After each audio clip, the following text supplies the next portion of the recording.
بسم اللہ الرحمن الرحیم السلام علیکم ورحمۃ اللہ وبرکاتہ. یس ویلکم ٹو مائی چینل علم و حقیقت.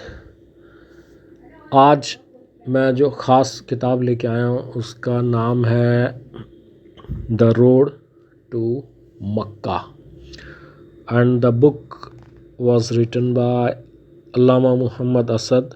علامہ محمد اسد کون تھے؟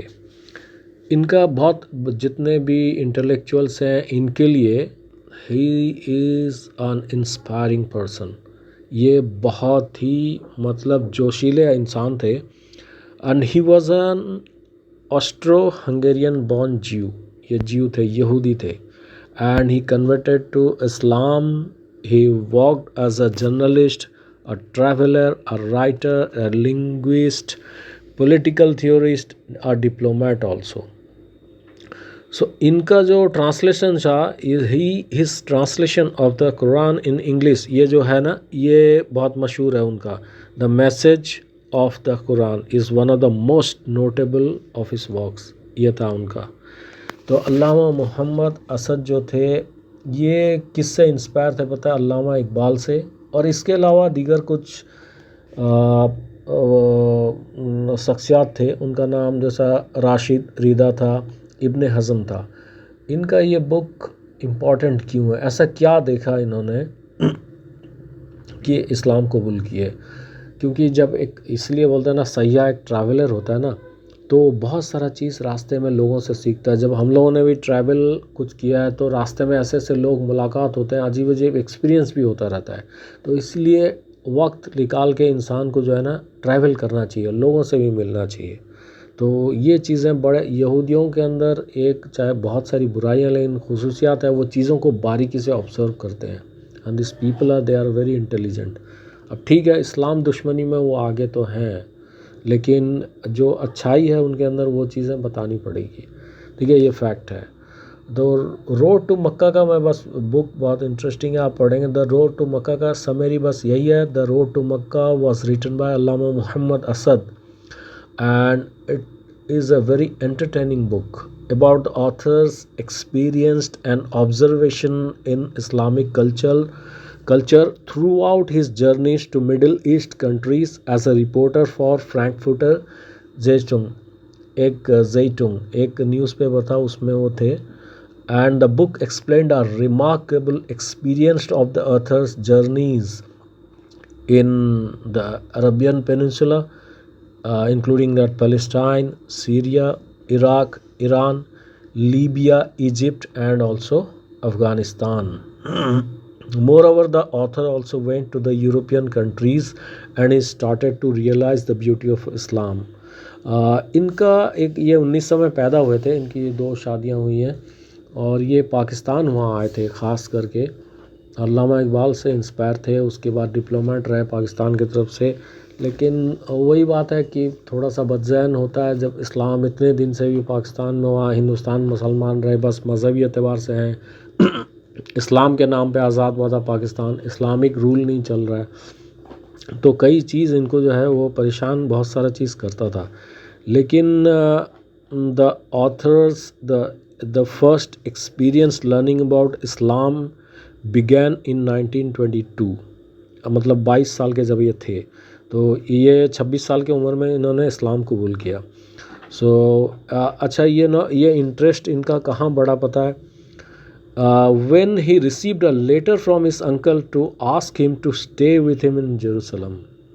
ٹھیک ہے، تب ان کا staying with his uncle in the old city of Jerusalem gave him a new perspectives about Islam.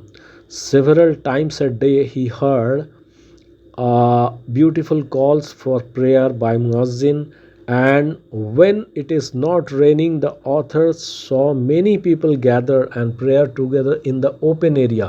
He discovered that the Muslim people are united through prayer. اس معاملے میں تو ہیں مسلم، اس معاملے میں یونائٹڈ تو ہیں، پریئر میں تو اکٹھے ہیں. As he spent several years in the Middle East as a reporter for Frankfurter Zeitung newspaper, ٹھیک ہے، he finally converted to Islam at the age of 26. جیسے میں نے بتایا 26 سال میں انہوں نے قبول. یہ سب حالات دیکھ آدمی جب گھومتا ہے لوگوں سے ملتا ہے حالات دیکھتا ہے. اور بہت سارے لوگ یہ ہم مانے نہ مانے نماز ٹھیک ہے نماز پڑھتے ہوئے ایک یونٹی ایک گروپ پریئر کو دیکھ کے بھی بہت سارے غیر مسلم جو ہے متاثر ہوتے ہیں کہ ان کا پریئر ہے نا یونائٹڈ وے میں ایک ساتھ بیٹھنا سجدہ کرنا ایک ساتھ رکوع کرنا. And that is very very very important کیونکہ یہ بہت سامنے والے پہ ایک اثر ڈالتا ہے. خود کے روحانیت یونٹی بھی دکھاتا ہے اور ایک دکھاتا ہے کہ ایسے لوگ سچے ہوتے ہیں. وہ بات الگ ہے کچھ لوگ نماز بس نام کا پڑھتے ہیں نہیں ہیں سچے.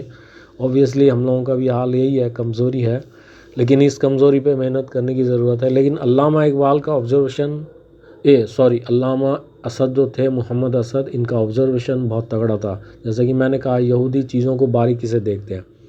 میں یہاں انڈیا میں بھی دیکھا کچھ لوگ آئے ہوئے تھے American look like they were Jews. وہ چیزوں کو ہر ایک چیزوں کو باریکی سے بہت دیکھتے تھے. تو جو چیزیں آدمی اچھے سے باریکی میں ڈوبتا ہے تو چیزیں اس کے سامنے پھر کھلتا ہے. پھر ہر چیزوں کے جو ہے وہ چیزوں کا جو ہے وہ ہے نا اس کے سامنے کھلتا ہے کہ بھائی حقیقت کیا ہے. تو اسی لیے ہم کہتے ہیں ہمیشہ اپنے دماغ کو جو ہے نا وہ آنکھیں کھلی رکھو دماغ کو کھلا ہوا رکھو اسے سوچنے کا موقع دو اور اچھا پازیٹیو سوچنے سے دماغ بڑھتا ہے. ٹھیک ہے تو اللہ ان کا اور ہے بک اگر پڑھیں گے تو روڈ ٹو مکہ یہ بہت ہی جو لوگ خاص کر کے بک لورز ہیں یہ اردو میں بھی ٹرانسلیشن ہو چکی ہے اس کتاب کی. لیکن جو لوگ انگلش میں پڑھنا چاہیں for them the book is the road to Mecca تو اس کو ضرور پڑھیں. اور جو کچھ لوگ ایسے ہی کتابیں پڑھتے رہتے ہیں کتابوں پڑھنے کا شوق ہے تو ان کے لیے میں ریکمینڈ کروں گا they must read Muslim intellectuals اور بہت سارے نان مسلمس بھی. کیسے ایک آدمی جرنلسٹ ہوتا ہے کیسے چیزوں کو آبزرو کرتا ہے الگ الگ لوگوں سے ملتا ہے کلچر وہ ملتا ہے پھر اسلام کیوں قبول کرتا ہے. تو یہ ایک سبق ہے ان کے لیے. آج بھی کچھ لوگ کرتے ہوں گے اس راستے پہ چل رہے ہوں گے علامہ محمد اسد کے. لیکن یہ ایک اسپیشل آدمی تھے اور خاص کر کے وہ انسان جو جیوس سے مسلم ہوا تھا. اینڈ ٹو سم مطلب یہ پہلے بھی ٹاؤزم جو ہے چائنیز میں وہاں اس کے طرف بھی اٹریکٹ پہلے تھے لیکن فائنلی ان کا جو آدمی ڈھونڈتا رہتا نا پھر اس سے اللہ ملتا ہے پھر اس کے لیے راستہ ملتا ہے. سو ڈھونڈنے والے کو خدا ملتا ہے. ٹھیک ہے تو اس کتاب کو پڑھیں the road to Mecca by Allama Muhammad Asad.